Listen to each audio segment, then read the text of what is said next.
Hey everyone, good morning. I hope you are all well. The weather is good this morning.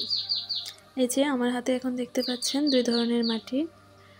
ওই মাটিটা কিন্তু অনেক বড় ছিল। ওই সময় মনে হয়েছে আমি ওইরকমভাবে দেখিয়েছি। আমরা কক্সবাজার ঘুরতে গিয়েছিলাম।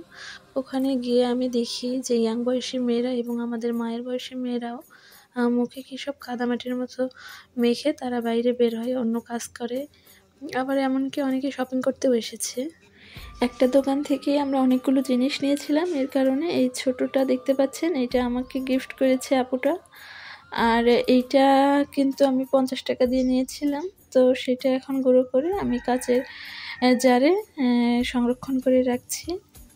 আমি খুবই দুঃখিত যে মাটিটা যখন গোটা অবস্থায় ছিল তখন আপনাদের দেখাতে পারিনি। আসলে আমার মনে নেই, ভাঙার পরে মনে হয়েছে যে আপনাদের দেখানো উচিত, তো যতটুকু পেরেছি দেখিয়েছি। আপুটাকে জিজ্ঞেস করেছিলাম, আপনাদের এখানে যারা মুখে কী সব এগুলো মেখে বের হয়, তো এটা কি তারা কোনো স্কিন কেয়ারের জন্য এসব করে নাকি আপনাদের কোনো প্রথা? তে আপুটা বলে যে না আপু, এটা আসলে স্কিনকে প্রোটেক্ট করে রোদের হাত থেকে, এই জন্যই সবাই ইউজ করে বাইরে বের হয়। তো আপনি ইচ্ছে করলে নিতে পারেন, এই যে আমার দোকানে আছে এটা। তো আমি ১-২ বার ইউজ করেছি। আমার কাছ থেকে মনে হয়েছে মুলতানি মাটির টাইপ এইরকম কিছু। কিন্তু তারা যেটা ইউজ করেছিল সেটা একদম স্মুথ ছিল। এটা তো এরকম স্মুথ হয় না। তো আমার থেকে মনে হচ্ছে এইটা ওই জিনিস না।